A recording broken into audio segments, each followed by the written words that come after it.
আসসালামু আলাইকুম, স্বাগত জানাচ্ছি আরটিভি সকালের সংবাদে। আপনাদের সঙ্গে রয়েছি আমি মার্ফি রহমান। তাবলিগ জামাতের বিশ্ব ইজতেমার তৃতীয় পর্বের আখিরি মোনাজাত আজ দুপুর 12টায় এই মোনাজাত পরিচালনা করবেন মৌলানা সাদ কান্ধলভির বড় ছেলে মৌলানা ইউসুফ বিন সাদ। ফজরের নামাজের পর বয়ান করবেন নিজামুদ্দিন মার্কাজের মৌলানা মোরসালিন। আখিরি মোনাজাতের আগে হেদায়েতি বয়ান করবেন মৌলানা ইউসুফ বিন সাদ, যার তর্জমা করবেন মৌলানা মুনির বিন ইউসুফ। আখিরি মোনাজাত উপলক্ষে নিরাপত্তা জোরদার করেছে গাজীপুর মেট্রোপলিটন পুলিশ। মোনাজাতকে অংশগ্রহণকারী ও ইজতেমা শেষে বাড়ি ফেরা মুসল্লিদের যাতায়াত সুবিধার জন্য 8টি বিশেষ ট্রেনের ব্যবস্থা করেছে রেলওয়ে বিভাগ।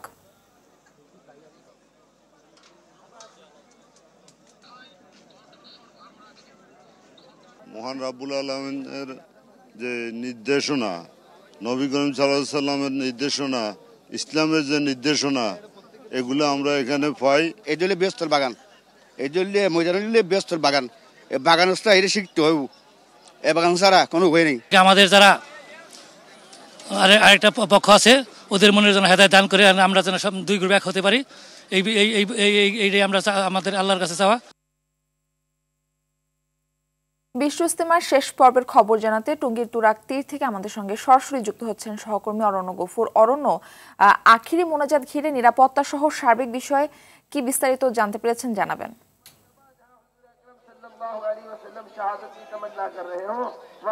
মারফি, ঠিক 9:30টায় কিন্তু হেদায়েতি বক্তব্য শুরু করেছেন মাওলানা ইউসুফ বিন সাদ, মাওলানা সাদের বড় ছেলে, এবং এই হেদায়েতি বক্তব্যের পরেই কিন্তু আখিরি মোনাজাত অনুষ্ঠিত হবে।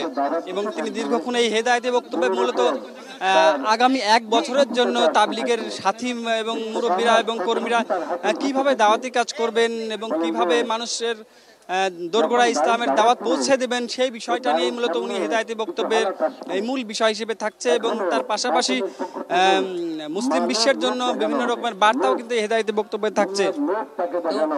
তো সকাল বা ফজর থেকে বয়ানের মাধ্যম দিয়ে এটা শুরু হয়েছে এবং এই হেদায়েতি বক্তব্যের পরে আনুমানিক 12টার দিকে কিন্তু আপনার আখেরি মোনাজাত শুরু হবে। এবং এই মোনাজাতকে কেন্দ্র করে তাবলিগের যারা মুসল্লিরা এসেছেন এবং সাথীরা এসেছেন, তারা কিন্তু যথেষ্ট উদ্বেলিত এবং উচ্ছ্বসিত যে তারা শবে বরাতের মতো মহান একটি উপলক্ষ পেয়েছিলেন এই ইজতেমাতে এসে, এবং পরবর্তী আখিরি মোনাজাতের মাধ্যমে তারা তাদের ভুল ত্রুটিগুলো মাপ চেয়ে নিয়ে সামনের 1 বছর যাতে আরো ভালো মতো কাজ করতে পারেন না, সেই দিকটিকে তারা বড় করে দেখছেন।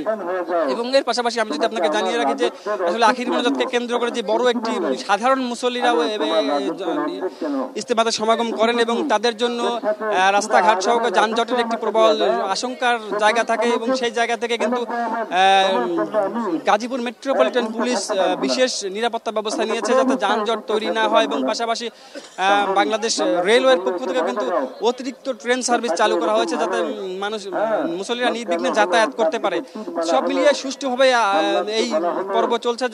যতটা গুজব অপপ্রচার ছিল, সেই গুজব অপপ্রচারটা কিন্তু কোনো রকমের বাস্তবায়ন আমরা দেখিনি। তো সব মিলিয়ে আখিরি মোনাজাতের জন্য মূলত সবাই অপেক্ষা করছে।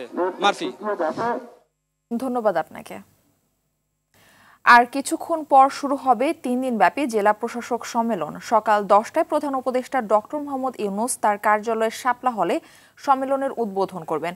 সম্মেলনে মোবাইল কোর্ট পদ্ধতি, যুগোপযোগী মারণাস্ত্র ও ছাড়রা গুলি ব্যবহার নীতিমালা সহ বেশ কিছু সিদ্ধান্ত আসতে পারে। তবে এবারের সম্মেলনে রাষ্ট্রপতির সাথে থাকবে না কোনো অধিবেশন। প্রধান বিচারপতির সঙ্গে সৌজন্য সাক্ষাৎ, দিক নির্দেশনা গ্রহণ এবং সমাপনী অনুষ্ঠান সহ 34টি কার্য অধিবেশন থাকবে।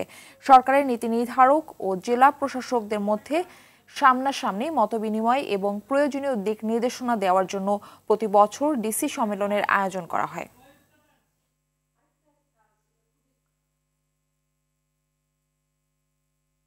দেশব্যাপী আইন শৃঙ্খলা পরিস্থিতি স্বাভাবিক রাখতে যৌথ বাহিনীর বিশেষ অভিযান অপারেশন ডেভিল হান্ট কার্যক্রম অব্যাহত রয়েছে।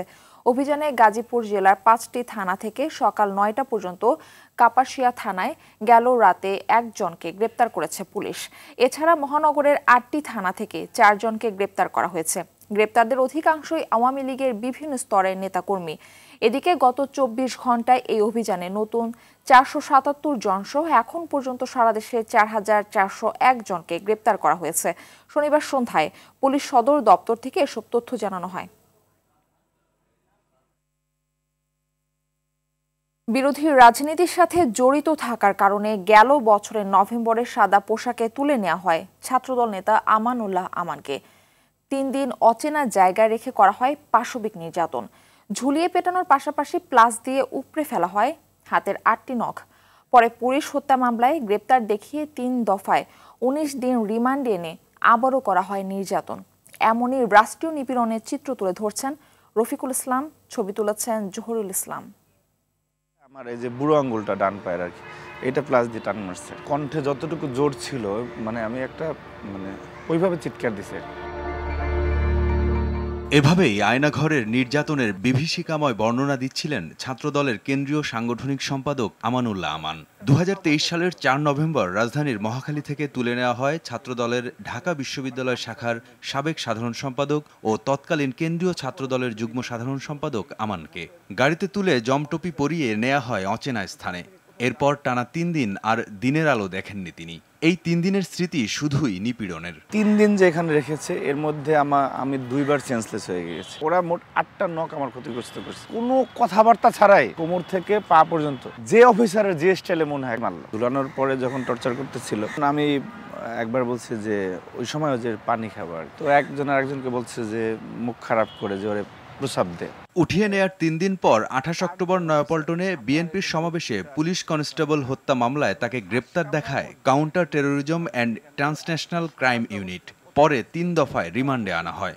আপনার কোর্ট থেকে আনার পরের দিন, যেদিন নিয়ে আসতো ওই দিন রাত্রে টর্চার করতে হবে। বিচারক তার খাস কামরায় আমাকে এসে একটা গুন্ডা স্টাইলে বললো যে সাইন কর, আমি হত্যাকাণ্ড ঘটিয়েছি, এটার একটা বর্ণনা। ওখানে একটা রাষ্ট্র কতটা পচে গিয়েছিল এটা আমি সামনে থেকে কিছুটা দেখেছি। 3 মাসেরও বেশি সময় পর কারাগার থেকে জামিনে মুক্তি পান আমান।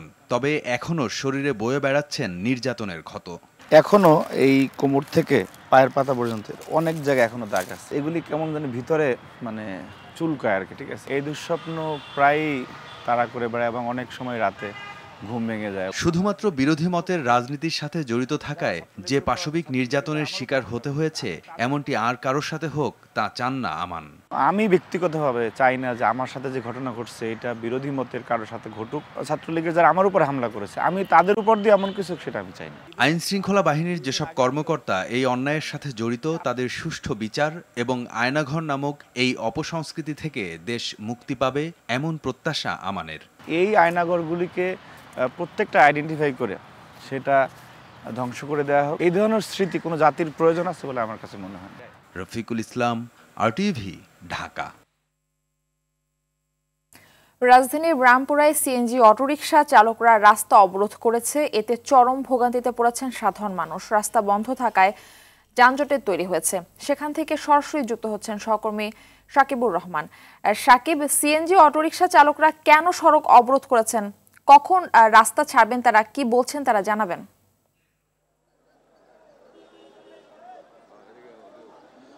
মারফি, আসলে তারা এক দফা দাবিতে সড়ক অবরোধ করেছেন। তাদের যে সিএনজি চালিত অটোরিকশা সেগুলো যে মিটারে চলে, তারা সেই মিটারে চলতে রাজি না, সেই জন্য সড়ক অবরোধ করে তারা এখানে আন্দোলন করছে। রামপুরা সহ ঢাকা শহরের বিভিন্ন জায়গায় তারা এই দাবিতে সড়ক অবরোধ করেছেন।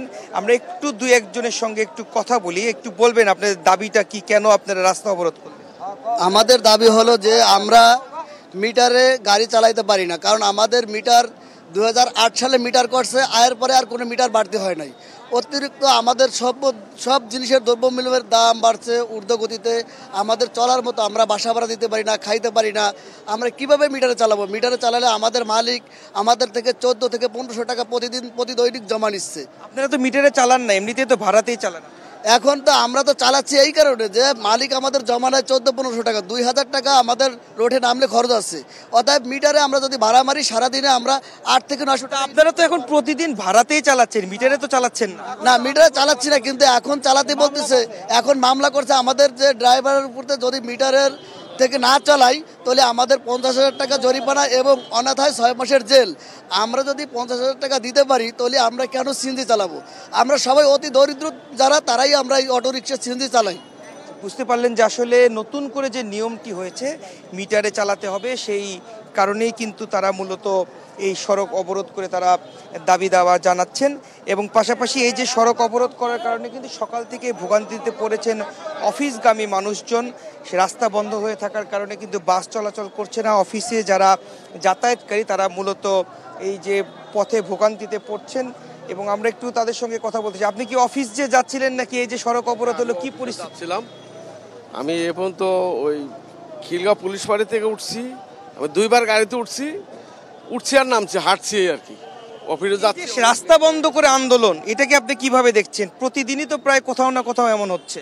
না, রাস্তা বন্ধ করে আন্দোলন কিন্তু এটা সিএনজি ড্রাইভারও চায় না, কিন্তু ওদেরকে টেবিলে বৈশা ওদের একটা সুস্থ সমাধান দেওয়া উচিত আমি মনে করি। কারণ ওটা কি চাচ্ছে আর কি দিতে পারবে না পারবে, কারণ আন্দোলন ওনরাও চায় না। কারণ ওনরা আজকে গাড়ি চালা নাই, ওনরা কেউ আজকে টাকা পয়সা পাবে না, মালিকের জমাদারটিও বন্ধ, কিন্তু ওনাদের নিয়ে টেবিলে বসা উচিত। কারণ এই জনমানুষের দুর্ভোগ এটা আসলে কেউ চায় না। আসলে যেটি শুনছিলেন যে সাধারণ মানুষও বলছেন যে রাস্তা বন্ধ করে আন্দোলন নয়, তাদের সঙ্গে মালিক পক্ষ শ্রমিক পক্ষ সবাই মিলে বসে আলোচনা করে যেন একটি সহজ সমাধান হয় সেটির আশায় সবাই করছে। তো এই ছিল আমার কাছে রামপুরা থেকে সর্বশেষ। মারফি, ধন্যবাদ আপনাকে। রমজান মাসকে সামনে রেখে হিলি স্থলবন্দর দিয়ে বেড়েছে কিসমিস, ছোলা, বুট সহ বিভিন্ন ধরনের ডালের আমদানি।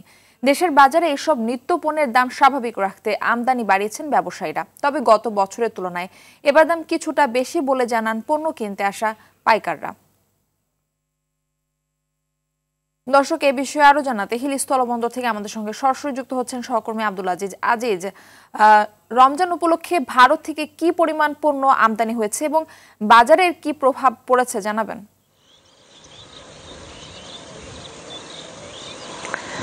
জি মারফি, আপনি যেমনটি বলছিলেন, আমি এখন অবস্থান করছি হিলি স্থল বন্দরে, একবারে যেখানে এখান থেকেই কিন্তু মোটামুটি সব ধরনের পণ্য কিন্তু পাইকারি হিসেবে বিক্রি করা হয়।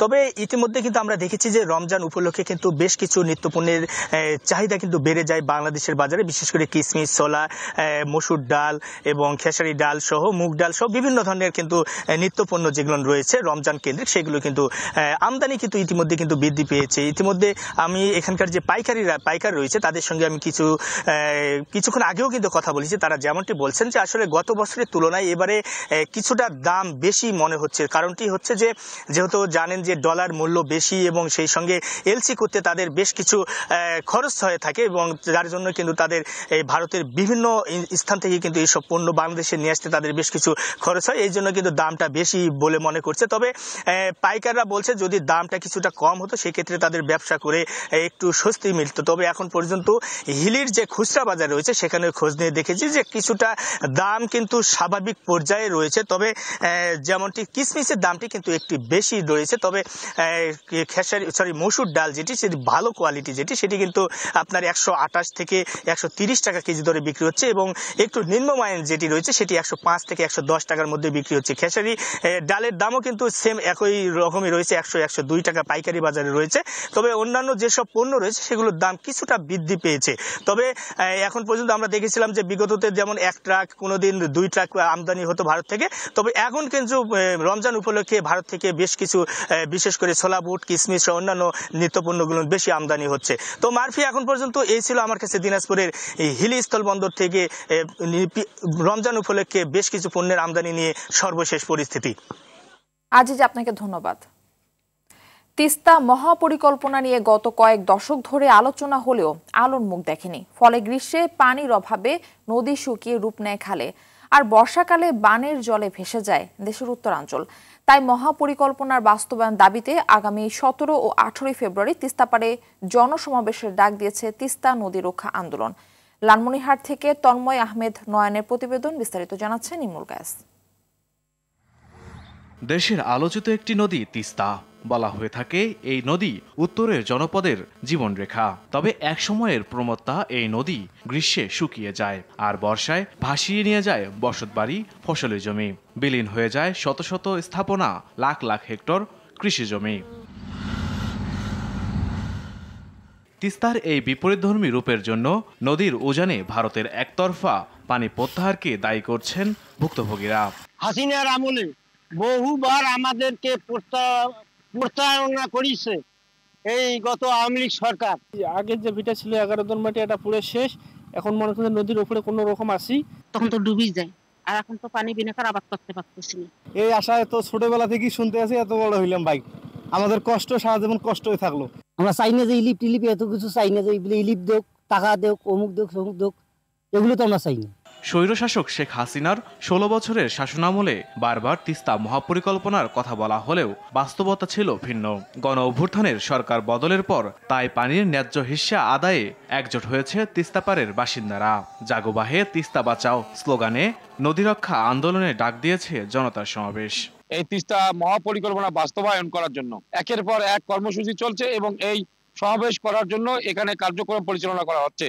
সেই ফ্যাসিস্ট হাসিনা সরকারের থেকে শুরু করে তার নেতৃবৃন্দ জনগণের সাথে প্রতারণা করেছে। আগামী 17 ও 18 ফেব্রুয়ারির কর্মসূচি ঘিরে জোর প্রচারণা চলছে। বিভিন্ন কর্মসূচির মাধ্যমে আমরা 48 ঘন্টা আমাদের আন্দোলন চালিয়ে যাব। যদি এই আন্দোলন দাবি সরকার না মেনে নেয়, যতদিন দাবি মানবে না ততদিন আন্দোলন অব্যাহত থাকবে। আর কোনো আশ্বাস নয়, এবার তিস্তা মহাপরিকল্পনার বাস্তবায়ন দেখতে চায় স্থানীয়রা। ইমরুল কায়েস, আরটিভি। দর্শক, এ বিষয়ে বিস্তারিত জানাতে লালমনিরহাট থেকে আমাদের সঙ্গে সরাসরি যুক্ত হচ্ছেন সহকর্মী তন্ময় আহমেদ নয়ন। তন্ময়, তিস্তা মহাপরিকল্পনার বাস্তবায়ন দাবিতে জনসমাবেশের ডাক দিয়েছে তিস্তা নদী রক্ষা আন্দোলন। এই কর্মসূচি নিয়ে কি কি তথ্য আপনার কাছে রয়েছে জানাবেন। মার্সি, আপনি যেমনটি বলছিলেন যে আমাদের লালমনিরহাটে কিন্তু তিস্তা নদী রক্ষা আন্দোলন নামের একটি সংগঠনের ব্যানারে রংপুর অঞ্চলের 5 জেলার মানুষ কিন্তু আগামী 17 এবং 18 তারিখ তিস্তা পারে সমবেত হবেন।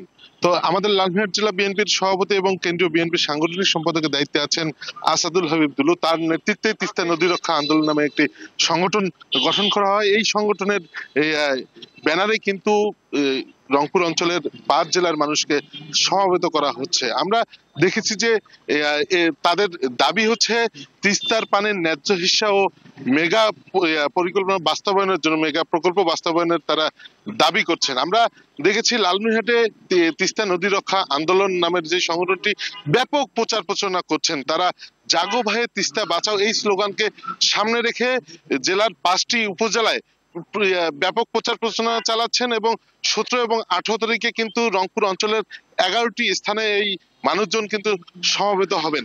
তারা একই কণ্ঠে দাবি তুলছেন জাগো ভাইয়ে তিস্তা বাঁচাই। সেখানে কিন্তু শুধু বিএনপি নয়, বিএনপির পাশাপাশি কিন্তু সাধারণ জনতার কিন্তু ঢল নামবে। আমরা যতটুকু জেনেছি লক্ষ লক্ষ মানুষ সেদিন তিস্তা পারে সমবেত হবে। রংপুর অঞ্চলের 11টি জায়গায় এই সমবেত হওয়ার কথা রয়েছে। আমরা এই মুহূর্তে আছি লালমনিরহাট সদর উপজেলার মহেন্দ্রনগর এলাকায়। সেখানে দেখছি বিএনপি এবং সাধারণ মানুষ কিন্তু ব্যাপক প্রচারণায় ব্যস্ত। আমরা একটু কথা বলতে চাই জেলা বিএনপির অন্যতম একজন সদস্য জাহাঙ্গীর হোসেনের সঙ্গে। জাহাঙ্গীর হোসেন, আপনি আমাদেরকে জানাবেন যে আপনাদের 17 এবং 18 তারিখের প্রস্তুতি কেমন? আমাদের 17 এবং 18 তারিখে তিস্তা বাঁচাও কর্মসূচির এই আন্দোলনের ব্যাপক আমাদের কর্মসূচি আমরা নিয়েছি। আমাদের নেতা অধ্যক্ষ আসাদুল হাবিব দুলু মহোদয়, লালমনিরহাট জেলা বিএনপির সংগ্রামী সভাপতি ও রংপুর বিভাগীয় সাংগঠনিক সম্পাদক, লালমনিরহাট সহ আমাদের 5 জেলায় ব্যাপক সমাগমের আমরা চিন্তা ভাবনা করছি। এখানে লক্ষ লক্ষ লোক অংশগ্রহণ করবেন। এক সময় তিস্তা পাড়ের মানুষের কিন্তু গোলা ভরা ধান ছিল, পুকুর ভরা মাছ ছিল, তেমনটি কিন্তু বলছিলেন যে তিস্তা নদী রক্ষা আন্দোলনের প্রধান সমন্বয়কারী আসাদুল হাবিব দুলু, তিনি আমাদেরকে তেমনটি জানিয়েছেন। আমরা আশা করছি যে আগামী 17 এবং 18 তারিখে রংপুর অঞ্চলের লক্ষ লক্ষ মানুষ এই জাগো ভাইয়ে তিস্তা বাঁচাও আন্দোলনে একত্রিত হয়ে তিস্তার এই দাবিটি এই আন্দোলনের মাধ্যমে বাস্তবায়ন করবে সরকার। এটি আসলে সকলের প্রত্যাশা। এই ছিল লালমনিরহাট থেকে তিস্তা নদী রক্ষা আন্দোলনের সর্বশেষ পরিস্থিতি। ধন্যবাদ আপনাকে। আগামী মাসে শুরু হবে চট্টগ্রামের কুমিরা সন্দ্বীপ রুটে ফেরি চলাচল। প্রথমবার এই সেবা চালুর মাধ্যমে সন্দ্বীপে যাতায়াত যুগান্তকারী পরিবর্তন হতে চলেছে। সংশ্লিষ্টরা বলছেন এতে সন্দ্বীপে কৃষি, অর্থনীতি ও পর্যটন খাতে সম্ভাবনা নতুন দ্বার খুলবে। চট্টগ্রাম থেকে ইমু খানের ছবিতে সাইফুল মাহমুদের প্রতিবেদন। বিস্তারিত জানাচ্ছেন সায়েদ মাহমুদ। বঙ্গোপসাগরের উত্তর পূর্ব কোণে মেঘনা নদীর মোহনায় সন্দ্বীপের অবস্থান। ফসল ভরা মাঠ, সবুজ প্রকৃতি আর মেঘনার জলরাশির সঙ্গে বেড়ে ওঠে উপজেলার মানুষ। দেশের পর্যটন ও অর্থনীতিতে গুরুত্বপূর্ণ অবদানের সুযোগ থাকলেও প্রাচীন দ্বীপটি ছিল অবহেলিত। তবে ফেরি চালুর মধ্য দিয়ে সেই আক্ষেপ কিছুটা কাটছে। সন্দ্বীপের বাসিন্দারা জানায়, চট্টগ্রাম নগরীর সঙ্গে তাদের যোগাযোগের মাধ্যম সীতাকুণ্ডের কুমিরাঘাট। প্রতিদিন ভারী মালামাল সহ স্পিডবোট, ট্রলার ও জাহাজে অতিরিক্ত ভাড়া আর তীব্র ভোগান্তিতে ২০ কিলোমিটার সমুদ্রপথ পাড়ি দিয়ে যেতে হয় সন্দ্বীপ। তবে ফেরি চালু হলে কমবে ভোগান্তি। যাতায়াতের যেটা অনিশ্চয়তা থাকে সেটা অনেকখানি কাটিয়ে উঠবো। যেটি বানাইতে ভালো করি এই সাইডে ওই সাইডে, তাইলে আমরা একটু সুবিধা পাবো আর কি। রুগী আছে, অসুস্থ মা আছে, বাবা আছে। আমি ইয়াং, তো আমি পানিতে নামতে পারবো, বাকিরা তো নামতে পারবো না আমার মা বাবা। গেল বছরের ডিসেম্বরে সন্দ্বীপকে দেশের ৫৪তম নদীবন্দর হিসেবে ঘোষণা করে সরকার। এবার সন্দ্বীপের গাছুয়া ও সীতাকুণ্ডের বাঁশবাড়িয়া প্রান্তে পুরোদমে এগিয়ে চলছে ঘাট ও ৮০০ মিটার সড়ক নির্মাণের কাজ। যখনই আবহাওয়া যখনই প্রতিকূল হয়ে যাবে তখন কিন্তু এই ফেরিগুলো চলবে না, কিন্তু ওইটা কিন্তু আমরা অগাস্ট সেপ্টেম্বর মাসে যেটা আমরা পাবো একদম নতুন ফেরি, এগুলা অর্ডার হয়েছে, আমরা পেয়ে যাব, ওগুলা দিয়ে তখন আপনারা চালাবেন। আপনারা আগামী ১০ তারিখের পর থেকে ফেরি সার্ভিস চালু হবে। এটা তো স্বাভাবিকভাবে আমরা চাইবো যে এটাও একটা পর্যটন শিল্পে পরিণত হোক। ফেরিঘাট চালু হলে পণ্যবাহী ট্রাক, মিনিবাস, প্রাইভেট কার দ্রুত পৌঁছাবে সন্দ্বীপে, গতি আসবে এ জনপদে, এমনটাই প্রত্যাশা সবার। সৈয়দ মাহমুদ, RTV। ভারতের দিল্লি রেল স্টেশনে কুম্ভ মেলার পুণ্যার্থীদের ভিড় ও হুড়োহুড়িতে নিহত হয়েছেন অন্তত ১৮ জন। এদের মধ্যে ১১ জন নারী ও ৪ জন শিশু রয়েছে। ঘটনায় আহত হয়েছেন আরও কয়েকশো মানুষ। প্রত্যক্ষদর্শীরা জানান, স্থানীয় সময় শনিবার রাতে প্রয়াগরাজে যাওয়ার উদ্দেশ্যে রেল স্টেশনে জড়ো হন হাজার হাজার মানুষ। দুটি ট্রেন বাতিল হওয়ায় বাড়তে থাকে ভিড়। রাত ৮টার দিকে শুরু হয় হুড়োহুড়ি, ক্রমে নিয়ন্ত্রণের বাইরে চলে যায় পরিস্থিতি, আর এতেই পদদলিত হন অনেকে। প্রাণহানির ঘটনায় শোক প্রকাশ করেছেন ভারতের প্রধানমন্ত্রী নরেন্দ্র মোদী, নির্দেশ দিয়েছেন তদন্তের। ষষ্ঠ দফায় ইসরায়েল ও হামাসের মধ্যে সম্পন্ন হয়েছে বন্দি বিনিময় ও জিম্মি মুক্তি। এতে ইসরায়েলের কারাগার থেকে মুক্তি পেয়েছেন আরও ৩৬৯ জন ফিলিস্তিনি বন্দী। মুক্তিপ্রাপ্ত ফিলিস্তিনিদের মধ্যে ৪ জনের অবস্থা আশঙ্কাজনক। ইসরায়েলি বাহিনীর দ্বারা মুক্তির আগ মুহূর্ত পর্যন্ত অমানবিক নির্যাতনের কারণে তাদের এই পরিণতি। অন্যদিকে হামাস মুক্তি দিয়েছে ৩ ইসরায়েলি জিম্মিকে। এদিকে যুদ্ধবিরতি চুক্তি এগিয়ে নিতে আলোচনার জন্য ৬ দিনের মধ্যপ্রাচ্য সফরে অংশ হিসেবে তেল আবিবে পৌঁছেছেন মার্কিন পররাষ্ট্রমন্ত্রী মার্কো রুবিও। ইংলিশ প্রিমিয়ার লিগের রাতে মাঠে নামছে লিভারপুল। ঘরের মাঠে উলভারহ্যাম্পটনের বিপক্ষে মাঠে নামবে টেবিল টপাররা। আনফিল্ড ম্যাচে শুরু রাত ৮টায়। ২৪ ম্যাচে ৫৭ পয়েন্ট নিয়ে টেবিলের শীর্ষস্থানে আছে লিভারপুল। এই ম্যাচ জিতলে শীর্ষস্থান আরও মজবুত হবে মোহাম্মদ সালাহর দলের। লিভারপুল শেষ ৫ ম্যাচে ১টি ড্র আর ২ হারের সাথে ২ ম্যাচে জয় নিয়ে মাঠ ছেড়েছে। সবচেয়ে বড় ধাক্কাটা তারা খেয়েছে FA কাপে নিজেদের সবশেষ ম্যাচে। সেই ক্ষত ভুলে লিগে নিজেদের আধিপত্য ধরে রাখার লক্ষ্যেই মাঠে নামবে দ্য লেডসরা। এদিকে দিনের আরেক ম্যাচে টটেনহাম হটস্পারের মুখোমুখি হবে ম্যান ইউ। লন্ডনে ম্যাচ শুরু রাত 10:30টায়। ২৪ ম্যাচে ২৯ পয়েন্ট নিয়ে টেবিলের ১৪ নম্বরে ম্যান ইউ।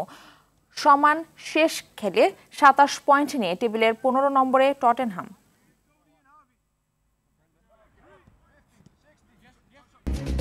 সকালের সংবাদ এ পর্যন্তই। মধ্যাহ্নের সংবাদ দুপুর ১২টায় দেখার আমন্ত্রণ রইল। ধন্যবাদ সবাইকে।